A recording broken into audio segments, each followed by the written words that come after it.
Hello everyone, नमस्कार। स्वागत है आप सभी का। मैं हूँ अभिषेक सिंह और आज की वीडियो में हम डिस्कस करेंगे यूपी पीसीएस प्री 2021-22, 21 और 20 के जो हिस्ट्री के क्वेश्चंस आपको पूछे गए थे। हिस्ट्री जिसमें आपकी तीनों प्रकार की हिस्ट्री आती और क्या क्या प्रश्न पूछे गए, हम सभी प्रश्नों को यहाँ पे विद सॉल्यूशन के यहाँ पे आपको दिखाने वाले हैं। तो जो स्टूडेंट यूपी पीसीएस की जो तैयारी कर रहे हैं और इनका प्री का एग्ज़ाम है, तो उनके लिए बहुत ज़्यादा बेनिफिशियल ये वीडियो होने वाला है, जिसमें हमने कंपाइल करके दो पेपरों को एक साथ क्वेश्चंस हमने सेलेक्ट किए हुए हैं जो प्री 2021 और 20 में पूछे गए प्रश्न थे। तो बिना किसी देरी के प्रश्न को हम यहाँ स्टार्ट करते हैं। चलिए, पहला प्रश्न आपकी स्क्रीन पे जिसमें पूछा गया है, निम्नलिखित में से कौन सा युग्म सही सुमेलित नहीं है। तो यहाँ पे ये ऐसे प्रश्नों को बड़े ध्यान से पढ़ना है आपको। यहाँ पे पूछा गया नहीं है।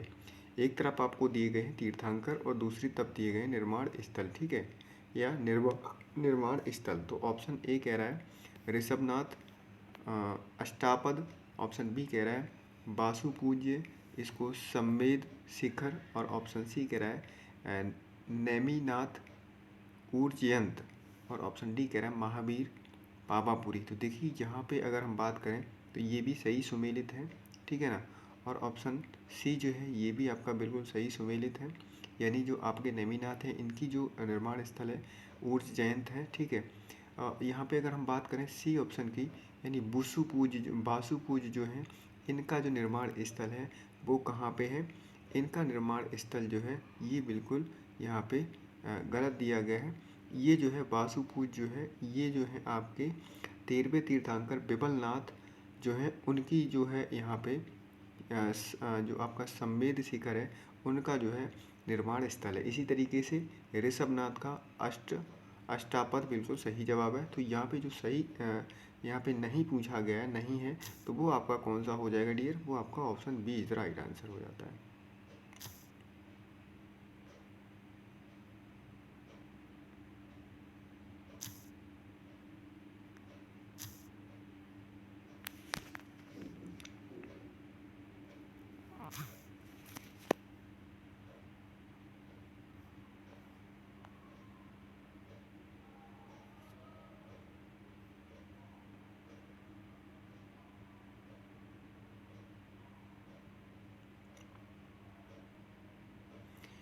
चलिए अगले क्वेश्चन की ओर चलते हैं। क्वेश्चन नंबर 2 आपकी स्क्रीन पे, और यहाँ पे पूछा गया है, क्वेश्चन नंबर 2 में पूछा गया है हड़प्पा सभ्यता का स्थल मांडी भारत के किस राज्य में स्थित है। देखिए यहाँ पे एक मांडी स्थल दिया गया है और ये पूछा गया है ये किस राज्य में स्थित है। तो इसके लिए मैं आपको बता दूं, ऑप्शन ए कह रहा है गुजरात, ऑप्शन बी कह रहा है हरियाणा, राजस्थान और उत्तर प्रदेश। देखिए उत्तर प्रदेश का मुजफ्फरनगर डिस्ट्रिक्ट है, वहाँ पे 2000 में क्या हुआ था, खुदाई हुई थी। तो वहाँ पे क्या निकला था, वहाँ जो है खुदाई के दौरान आभूषण के सिक्के, बर्तन आदि मिले थे, जो कि इन अवशेषों को हड़प्पा सभ्यता से जोड़ करके देखा गया है। तो ये उत्तर प्रदेश का कौन सा मांडी जो एक गांव है वो कहाँ है, आपका उत्तर प्रदेश के डिस्ट्रिक्ट मुजफ्फरनगर में पड़ता है, इसलिए ये प्रसिद्ध है, ठीक है। अगले क्वेश्चन की बात करते हैं। क्वेश्चन नंबर 3 आपकी स्क्रीन पे, इसमें पूछा गया है सातवाहन शासकों के संदर्भ में निम्नलिखित कथनों में से कौन सा या से कथन सत्य है। सत्य है पूछा गया है। तो ऑप्शन ए कह रहा है सातवाहन नरेश प्राकृतिक भाषा के पोषक थे, बिल्कुल सही जवाब है, यानी जो सातवाहन नरेश प्राकृतिक भाषा के पोषक थे।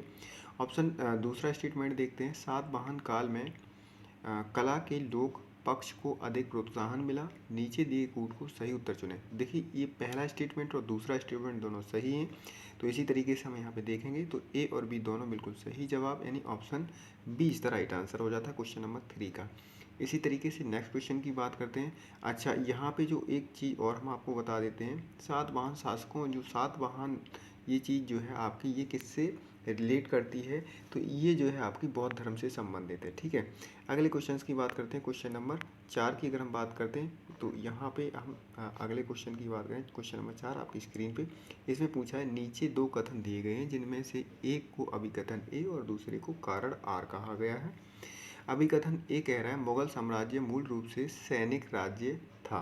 क्या जो मुगल साम्राज्य है वो कैसा था, एक सैनिक राज्य था। क्या कारण बिल्कुल ए सही है? बिल्कुल सही है।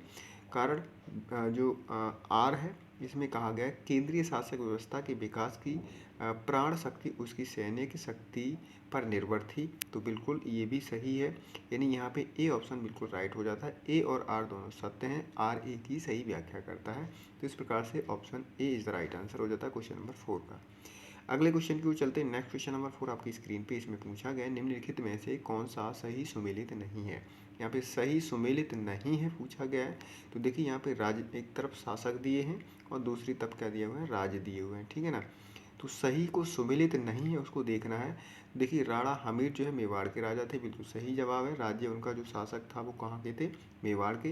राणा चुंडा जो थे वो वही मारवाड़ के थे, और मलिक राजा फारूकी जो थे आपके खानदेश।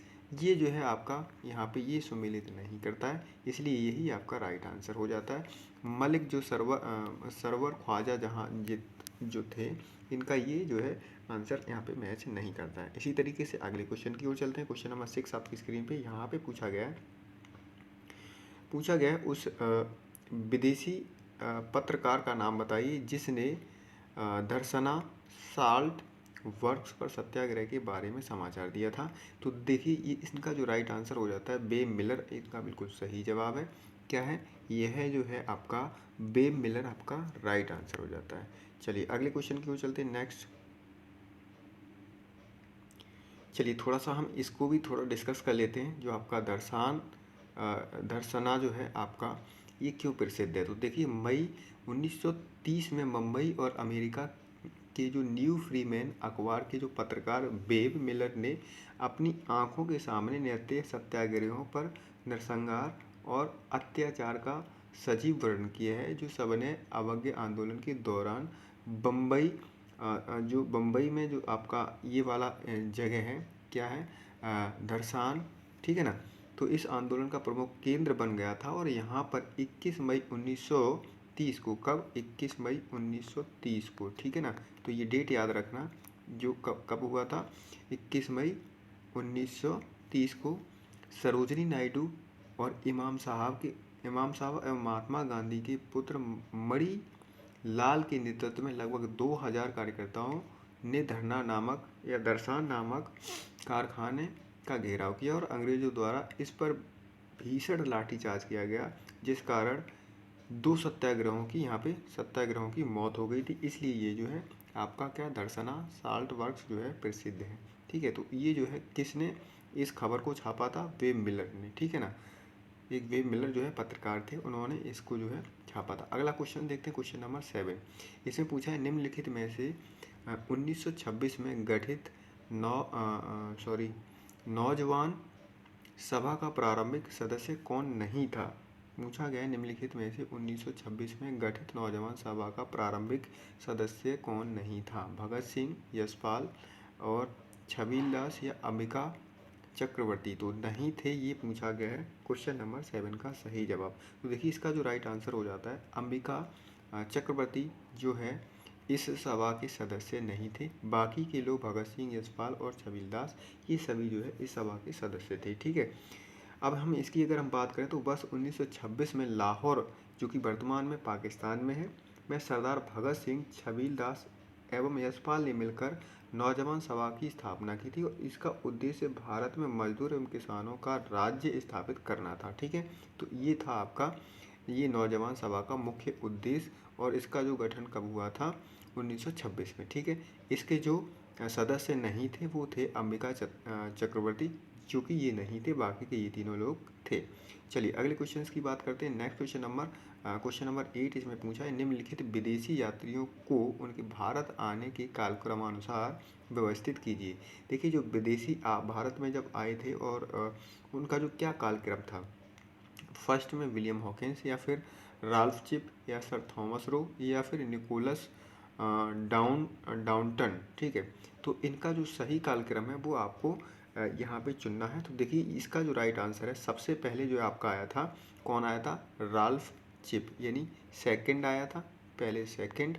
फिर हम बात करते हैं यहाँ पे फिर आया था विलियम हॉकिंस, तो फर्स्ट हो गया विलियम हॉकिंस, और फिर उसके बाद की हम बात करते हैं, फिर आया था आपका निकोलस डाउनटन, यानी ये आया था चौथा, ठीक है ना। तो सेकंड, थर्ड, चौथा। अब देखिए सेकंड, थर्ड और सेकंड, फर्स्ट और फोर्थ किस में है, तो देखिए ये ए में ही आपका ये मैच कर रहा है। इतना भी अगर आपको पता होगा तो आसानी से आप इसको सही करके आ जाएंगे। तो इसका जो राइट आंसर है ए ऑप्शन आपका बिल्कुल सही जवाब है। अगले क्वेश्चन की बात करते हैं। नेक्स्ट आपका क्वेश्चन नंबर 9, इसमें पूछा है निम्नलिखित में से कौन एक 1924 के कानपुर षड्यंत्र मामले में शामिल नहीं था। जो कानपुर में कांड हुआ था उसमें कौन शामिल नहीं था, मुजफ्फर अहमद या फिर नलीली गुप्ता या फिर शौकत उस्मानी या फिर एमएस अंसारी। तो क्वेश्चन नंबर 9 का जो आपका सही जवाब हो जाएगा वो क्या हो जाएगा, यहाँ पे डी आंसर आपका सही जवाब हो जाएगा। यहाँ पे कौन नहीं थे, तो ये नहीं थे, एम ए अंसारी नहीं थे, बाकी के ये तीनों लोग थे। क्या था आपका 1924 के कानपुर षड्यंत्र जो था वो क्या था, चलिए इसको हम थोड़ा डिस्कस करते हैं। कम्युनिस्ट आंदोलन की शक्ति एवं बढ़ते प्रभाव को रोकने के लिए कानपुर में एक षड्यंत्र के आधार बनाकर कुछ कम्युनिस्टों ने मुकदमा चलाया गया, कम्युनिस्टों पर मुकदमा चलाया गया और यह मुकदमा कानपुर षड्यंत्र के नाम से प्रसिद्ध है। इस मुकदमे में एम.एस. रॉय, श्रीपाद अमृत डांगे, मुजफ्फर अहमद शौकत उस्मानी और गुलाम शौकत हुसैन, रामचरण लाल शर्मा और सिंगार बेलू चेहियार अभियुक्त बनाए गए थे। ठीक है, तो ये था पूरा जो कानपुर का 1924 का षड्यंत्र। ठीक है, अगले क्वेश्चन की ओर चलते हैं। अगला क्वेश्चन नंबर आपका क्वेश्चन नंबर 10 स्क्रीन पे इसमें पूछा गया है, क्या आप मुझे एक भी स्वतंत्र देश दिखा सकते हैं जहाँ पृथक मताधिकार हो डैश और अंग्रेज जा चुके हैं परंतु वे शरारत छोड़ गए हैं। ठीक है ना, तो एक ऐसा कोई दिखा सकते हैं देश जहाँ मताधिकार हो, अंग्रेज जा चुके हो परंतु शरारत छोड़ गए हो। निम्नलिखित में से किसने उपयुक्त वाक्य को संविधान सभा की बहस में कहा था। क्या सोमनाथ लाहिड़ी ने कहा था, जवाहरलाल नेहरू ने कहा था, सरदार पटेल ने कहा था, फिर या एन.जी. रंगा ने कहा था। क्वेश्चन नंबर 10 है आपकी स्क्रीन पे, तो इस सही जवाब हो जाता है सरदार वल्लभ भाई पटेल ने इस बात को कहा था।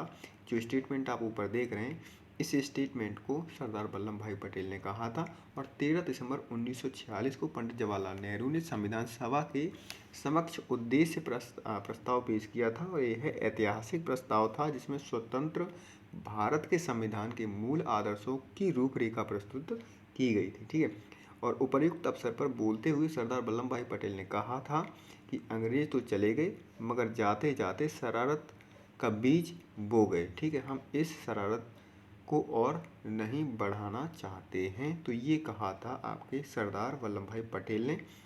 Option number C is the right answer. अगले क्वेश्चन की ओर चलते हैं। नेक्स्ट क्वेश्चन नंबर 11 आपकी स्क्रीन पे है। इसमें पूछा गया निम्नलिखित घटनाओं पर विचार कीजिए तथा उनको काला क्रमानुसार व्यवस्थित कीजिए। शारदा अधिनियम, नेहरू रिपोर्ट, साइमन कमीशन का गठन और दांडी मार्च। इनको मतलब कौन सबसे पहले हुआ, उसके बाद। देखिए, तो क्वेश्चन नंबर 11 का जो राइट आंसर हो जाता है यहाँ पे हम बात करते हैं तो सबसे पहले साइमन कमीशन का गठन हुआ था। क्या हुआ था, सबसे पहले हुआ था किसका गठन, साइमन कमीशन का जो गठन हुआ था ये हुआ था 1927 में। कब हुआ था, 1927 में साइमन कमीशन का गठन। ठीक है, और दूसरी बात करते हैं यहाँ पे, फिर हुआ था आपका नेहरू की रिपोर्ट और नेहरू की रिपोर्ट जो थी वो आपकी कब हुई थी, 1928 में।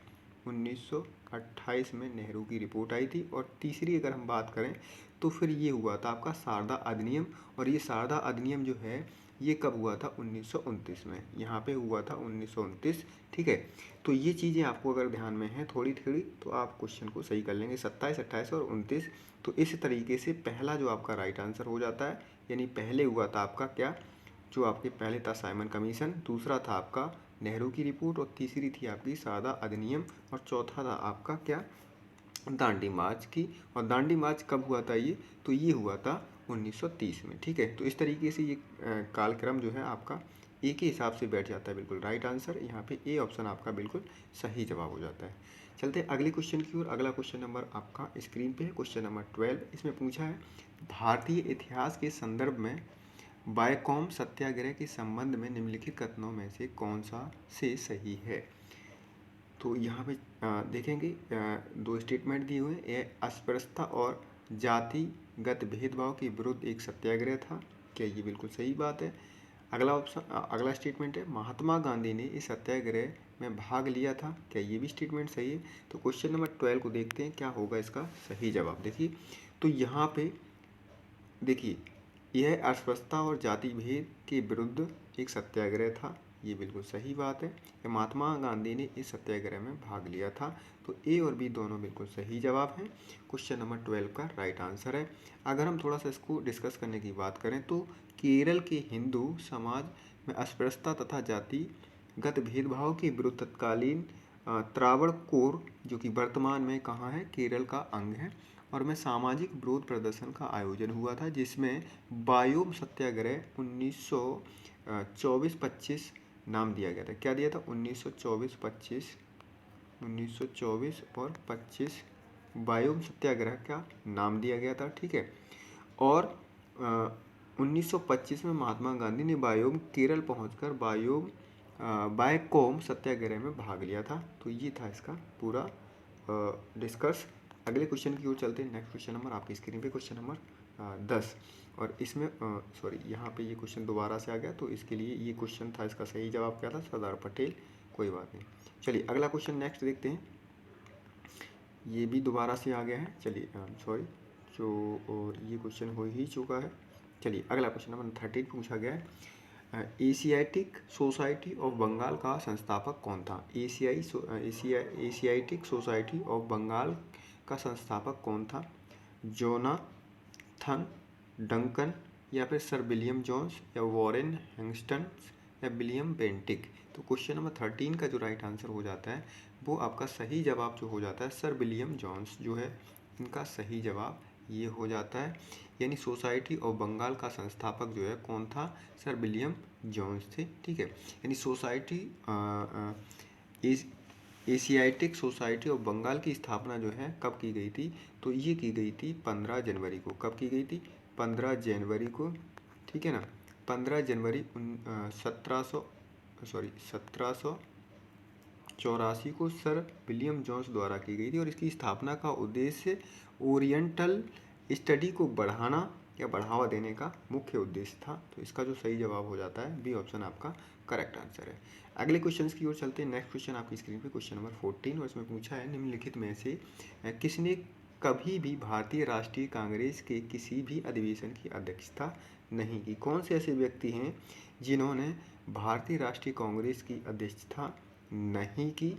वो कौन से व्यक्ति हैं। लाला लाजपत राय हैं, बाल गंगाधर तिलक हैं या गोपाल कृष्ण गोखले या सुभाष चंद्र बोस। क्वेश्चन नंबर 14 का जो राइट आंसर हो जाता है तो यहाँ पे सही जवाब हो जाता है बाल गंगाधर तिलक जो हैं ऐसे व्यक्ति हैं जिन्होंने राष्ट्रीय कांग्रेस के अधिवेशन की अध्यक्षता नहीं की। तो इनका जो राइट आंसर हो जाता है क्वेश्चन नंबर 14 का B is the right answer. अब हम बात करते हैं गोपाल कृष्ण गोखले ने बनारस में आयोजित भारतीय राष्ट्रीय कांग्रेस के 12वें सत्र 1905 सुभाष चंद्र बोस ने 1938 एवं 1939 में तथा लाला लाजपत राय ने वर्ष 1920 में कलकत्ता में आयोजित विशेष सत्र की अध्यक्षता की थी। बाल गंगाधर तिलक ने कांग्रेस की अध्यक्षता कभी भी नहीं की। ठीक है। तो यहाँ पे लाला लाजपत राय जो थे इन्होंने कब की थी। देखिए लाला लाजपत राय जो थे इन्होंने कब की थी 1920 में। ठीक है।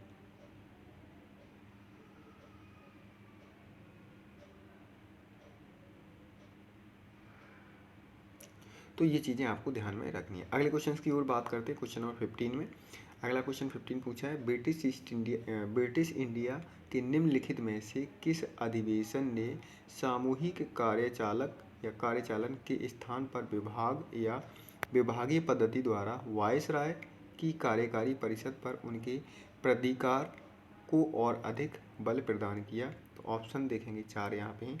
भारतीय परिषद अधिनियम 1861, भारतीय सरकार अधिनियम 1858, भारतीय परिषद अधिनियम 1892 या भारतीय परिषद अधिनियम 1909।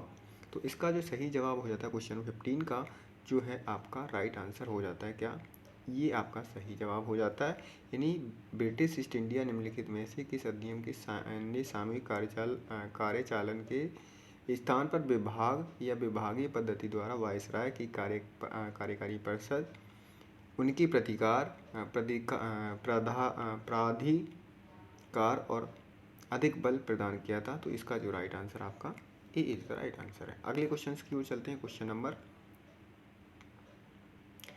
तो देखिए देखिए दोस्तों, यहाँ पे 2021 का जो पेपर था 2021, और इसमें जो है आपके लगभग 15 क्वेश्चन हिस्ट्री से पूछे गए थे, जो कि हमने यहाँ पे सारे डिस्कस किए।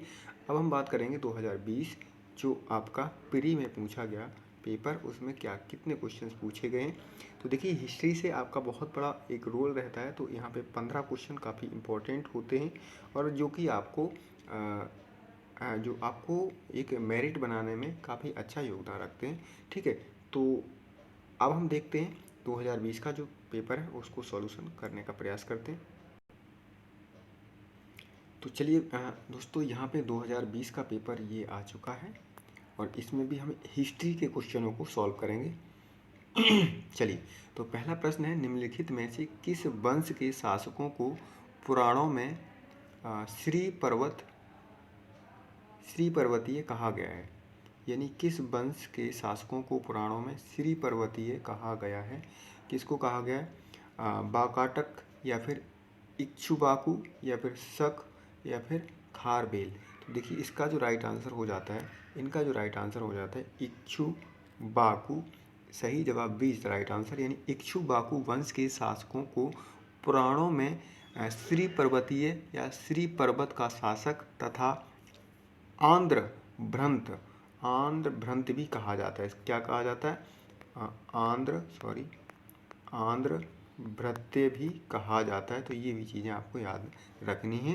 आंध्रों का नौकर कहा गया है। पहले वे सातवाहनों के सम्मत थे, किंतु उनके पतन के बाद उन्होंने अपनी स्वतंत्रता घोषित कर दी, और इस वंश की संस्थापक श्री कौन थी?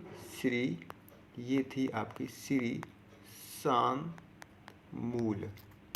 शांतमूल। ठीक है, अगला क्वेश्चन नेक्स्ट देखते हैं। अगला क्वेश्चन नंबर ये क्वेश्चन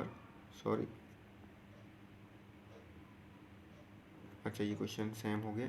चलिए क्वेश्चन नंबर 3 देखते हैं, और क्वेश्चन नंबर 3 में पूछा है, सूची 1 को सूची 2 से सुमेलित कीजिए तथा सूचियों के नीचे दिए गए कूट से सही उत्तर चुनिए। तो देखिए एक में दिया गया है आपका, देखिए महाजनपदों से हर बार क्वेश्चन पूछे जाते हैं।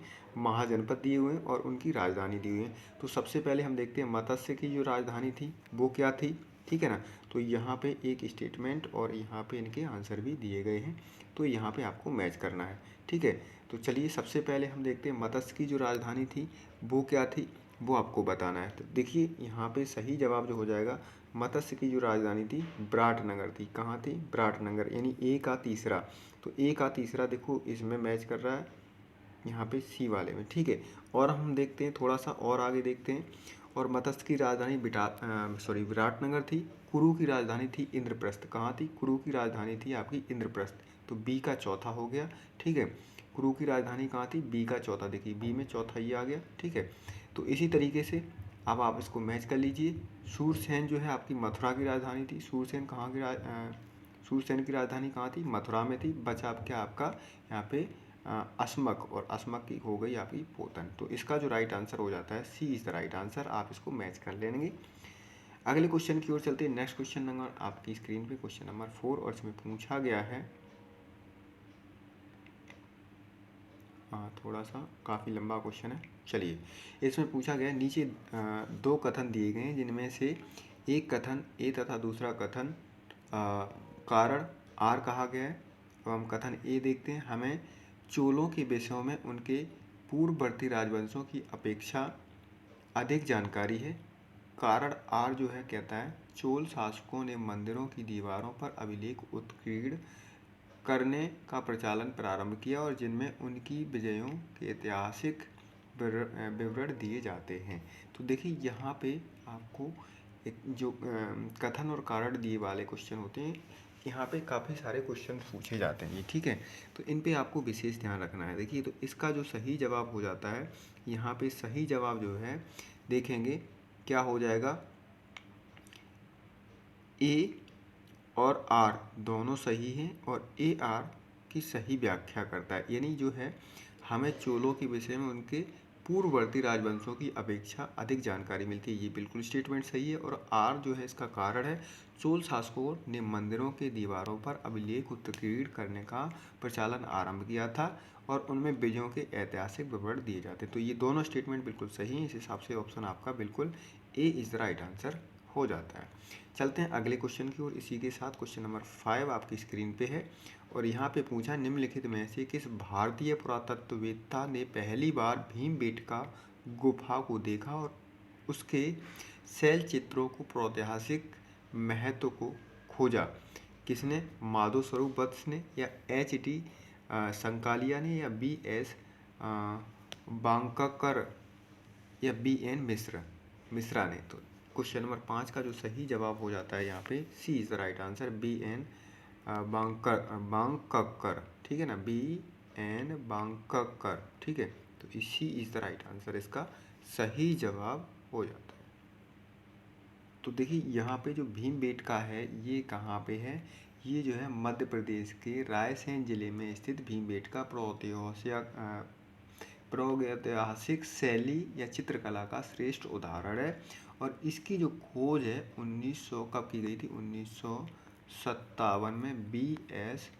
किसने? बांकाकर ने की थी। और वर्ष 2003 को यूनेस्को ने भीमबेटका शैल चित्र को विश्व स्तर सूची में सम्मिलित किया था। तो ये इंपॉर्टेंट चीज़ें हैं। कब किया था? 1957 को, और 2003 को इसको यूनेस्को की भीमबेटका शैली या शैल चित्र में इसको विश्व विरासत में सूची में इसको सम्मिलित किया गया था। तो इसलिए ये जो है आपका सही जवाब हो जाता है, सी इज़ द राइट आंसर। इसी के साथ चलते हैं अगले क्वेश्चन की ओर। और अगला क्वेश्चन नंबर आपकी स्क्रीन पे क्वेश्चन नंबर 6 इसमें पूछा गया है। चलिए क्वेश्चन नंबर 6 को देखते हैं। इसमें पूछा गया है, सूची ए को सूची दूसरे से मिलान कीजिए और नीचे दिए गए कोड का सही उत्तर चुनिए। यहाँ पे दिया हुआ हड़प्पा पुरा स्थल दिए हुए हैं और राज्य क्षेत्र भारत के, ठीक है, संघराज क्षेत्र है। तो यहाँ पे ऑप्शन ए कह रहा है बालू क्या उत्तर प्रदेश में है, या फिर आपका जम्मू कश्मीर में है, या फिर आपका हरियाणा गुजरात। ठीक है, मांडा जो है देखिए उत्तर प्रदेश में, अभी जस्ट हमने बताया था एक क्वेश्चन, मांडा जो है उत्तर प्रदेश का मुजफ्फरनगर जिला है। तो ये उत्तर प्रदेश, यानी बी का ए किस में मैच कर रहा है? बी का ए, ठीक है ना, यानी बी का पहला। तो बी का पहला जो है आपका किस में मैच कर रहा है? देखिए आप, बी का पहला। ठीक है, और देखते हैं दूसरा। अगर हम देखें तो अब हम बात करते हैं किसकी? तो यहाँ पे बालू जो है ये है कहाँ पे? हरियाणा में। कहाँ है ये? बालू जो है हरियाणा में हो जाता है। तो यहाँ पे ए का तीसरा, ठीक है। तो यहाँ पे इस हिसाब से ए का तीसरा, लेकिन यहाँ पे ए का तीसरा यहाँ पे भी दिया हुआ है। तो अब नेक्स्ट देखते हैं। तो जो है आपका मांडा उत्तर प्रदेश हो गया, बालू हरियाणा हो गया, और पाडरी जो है आपका, ये पाडरी कहाँ पे है? तो ये है आपका गुजरात में। पाडरी कहाँ है? गुजरात में। तो ये इस तरीके से इसको, और हुलास जो है आपका ये जम्मू कश्मीर में हो जाता है। तो इस तरीके से इसको मैच आप कर सकते हैं। चलिए अगले क्वेश्चन की ओर चलते हैं। नेक्स्ट क्वेश्चन नंबर 7 आपकी स्क्रीन पे। निम्नलिखित कथनों पर विचार कीजिए तथा नीचे दिए गए कूट से सही उत्तर चुनिए। सुल्तान ने या सुल्तान के सूर्य मंदिर का उल्लेख हैंगसांग या आबू जईद, असलम सूदी तथा अलबरूनी ने किया। ठीक है, और स्टेटमेंट दूसरा कह रहा है सांबापुर यात्रोत्सव सूर्य पूजा से संबंधित था।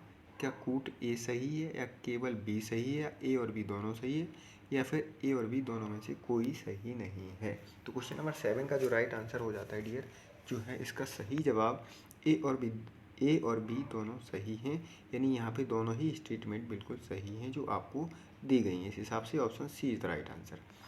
नेक्स्ट क्वेश्चन देखते हैं। अगला क्वेश्चन आपकी स्क्रीन पे क्वेश्चन नंबर 8 इसमें पूछा गया है, सूची फर्स्ट को सूची सेकंड से मिलाइए। ठीक है, तो इस टाइप के क्वेश्चन देखिए आपने कई सारे देखे होंगे। तो सिंधु घाटी की सभ्यता जो है आपकी कहाँ पे या क्या है इसमें? देखिए एक तरफ आपको सूची फर्स्ट और सूची सेकंड, एक तरफ सभ्यताएं दी गई हैं और एक तरफ जो है आपके ये कुछ दिए गए हैं।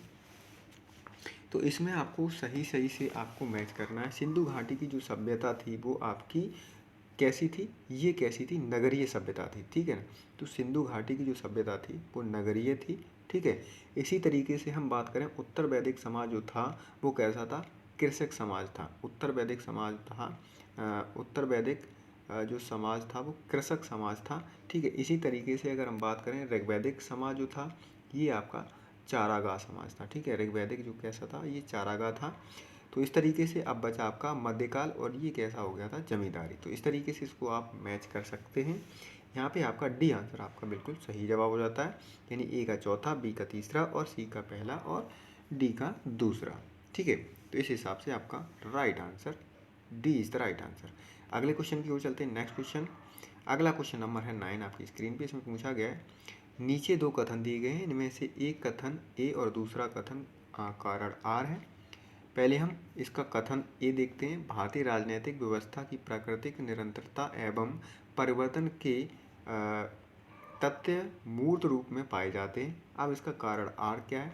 भारतीय राजनीतिक व्यवस्था में निम्न राजनीतिक कार्यशैलियों जैसे आधुनिक शैली, परंपरागत शैली तथा संत शैली के तत्व समाहित हैं।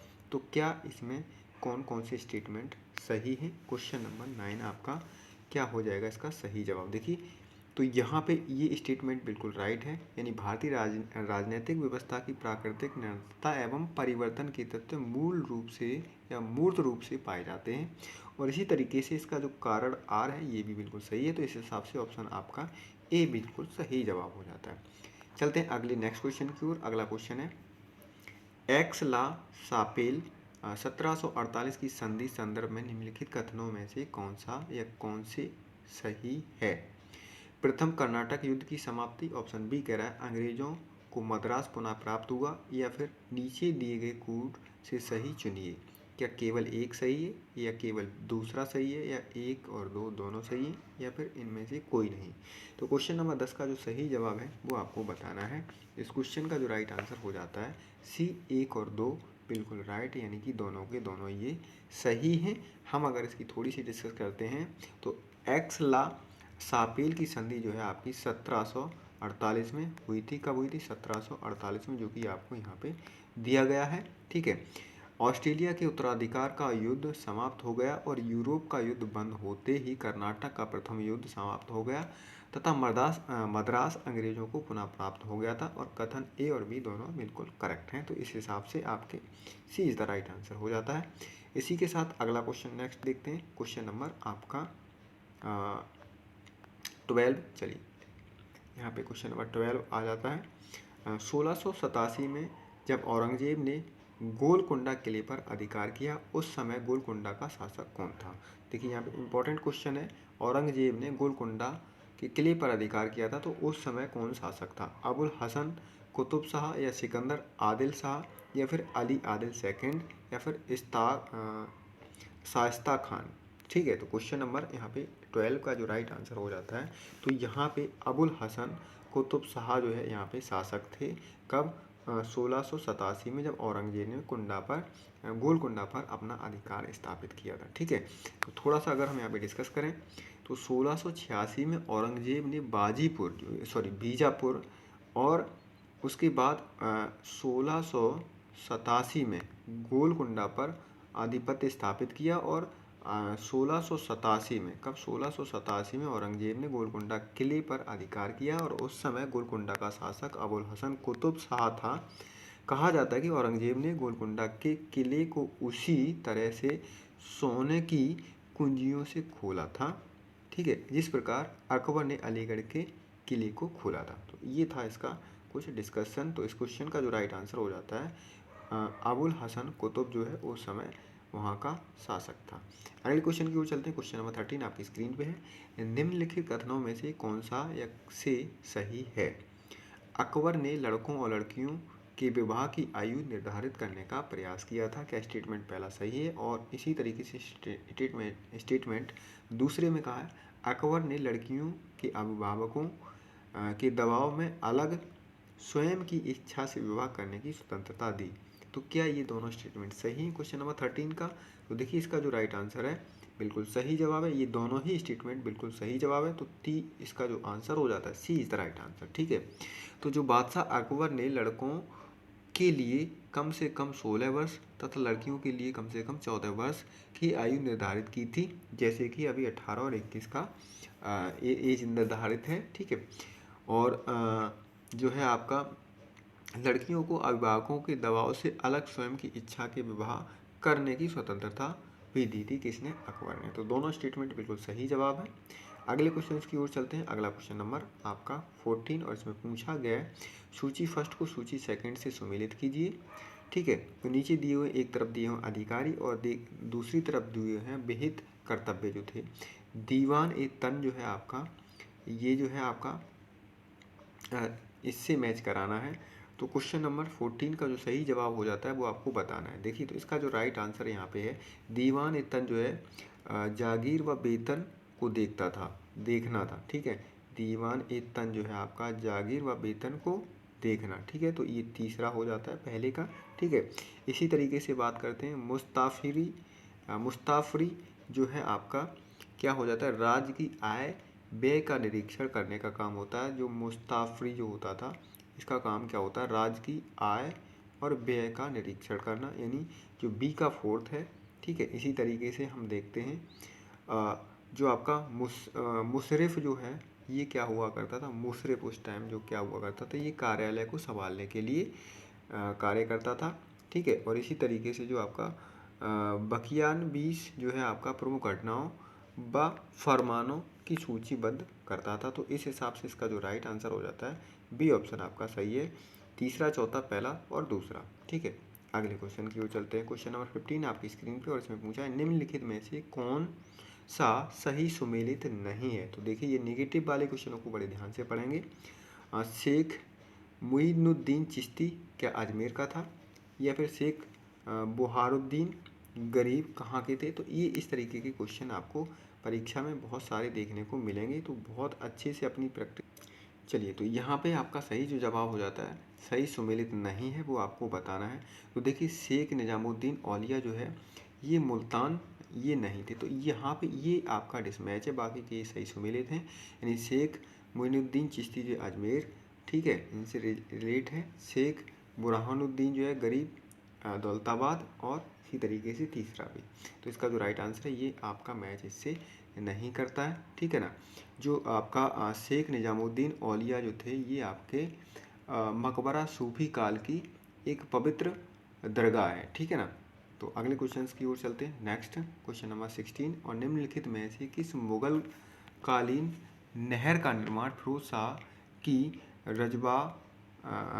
रजवाहा को पुनर्जीवित करके किया गया? ठीक है। तो शेखनूनी या फिर सहावान नहर या फिर नहर ए बेहिस्त या नहर ए आगरा? तो बताओ कौन सा इसका सही जवाब हो जाएगा? जो मुगल कालीन नहर थी इसका जो सही जवाब हो जाता है क्वेश्चन नंबर 16 का, इसका 20 राइट आंसर हो जाएगा सहाब नहर। ठीक है ना। तो सहाब नहर जो है आपका करेक्ट आंसर हो जाता है। नेक्स्ट क्वेश्चन देखते हैं। क्वेश्चन नंबर 17 इसमें पूछा है निम्नलिखित में से कौन किताब ए नौरस नामक पुस्तक का लेखक था? इब्राहिम आदिल शाह द्वितीय या अली आदिल शाह या कुली कुतुब शाह या अकबर द्वितीय? तो क्वेश्चन नंबर 17 का जो राइट आंसर हो जाता है यहाँ पे A is the right answer हो जाता है। इब्राहिम आदिल शाह द्वितीय जो है ये किताब ए नौरस नामक पुस्तक का लेखक था। ठीक है। तो ये द्वितीय बाजीपुर सल्तनत के शासक थे और इन्होंने किताब ए नौरस नामक पुस्तक दक्कनी भाषा में लिखी थी। किस में लिखी थी? दक्कनी भाषा में। ठीक है। तो इम्पोर्टेंट चीज़ है किस भाषा में पूछा जा सकता है, तो दक्कनी भाषा में इसने इसको लिखा था। अगले क्वेश्चन की बात करते हैं। अगला क्वेश्चन नेक्स्ट है आपका 19। इसमें पूछा है निम्नलिखित नेताओं में कौन द्वितीय गोलमेज सम्मेलन में भाग नहीं लिया था? इम्पोर्टेंट क्वेश्चन है। तो कौन से ऐसे नेता थे जो द्वितीय गोलमेज सम्मेलन में भाग नहीं लिया था? M.K. गांधी, सरोजिनी नायडू या फिर पंडित मदन मोहन मालवीय, या ऑप्शन डी कह रहा है डॉक्टर राजेंद्र प्रसाद? तो क्वेश्चन नंबर यहाँ पे 19 का जो राइट आंसर हो जाता है डियर, वो आपका D is the right answer हो जाता है। कौन? डॉक्टर राजेंद्र प्रसाद जो थे ये जो थे गोलमेज सेकंड में इन्होंने भाग नहीं लिया था। अगर हम बात करें यहाँ पे 7 सितंबर 1931 से 1 दिसंबर 1931 तक चले द्वितीय गोलमेज सम्मेलन में महात्मा गांधी ने कांग्रेस के एकमात्र प्रतिनिधि के रूप में हिस्सा लिया और इनके अलावा सरोजिनी नायडू तथा मदन मोहन मालवीय ने भी इस सम्मेलन में हिस्सा लिया। एनी बेसेंट ने भी इस सम्मेलन में हिस्सा लिया था। गांधी के साथ उनके सचिव महादेव देसाई, प्यारेलाल तथा मीराबेन और देवदास गांधी भी लंदन गए थे, जबकि डॉक्टर राजेंद्र प्रसाद इस गोलमेज सम्मेलन में भाग नहीं लिया था। तो यही आपका राइट आंसर हो जाता है। अगले क्वेश्चन की बात करते हैं। नेक्स्ट क्वेश्चन है आपका क्वेश्चन नंबर 20 और इसमें पूछा गया है सूची फर्स्ट को सेकंड से सम्मिलित कीजिए। एक तरफ पुस्तक दी हुई है और एक तरफ दिए हुए हैं लेखक, ठीक है।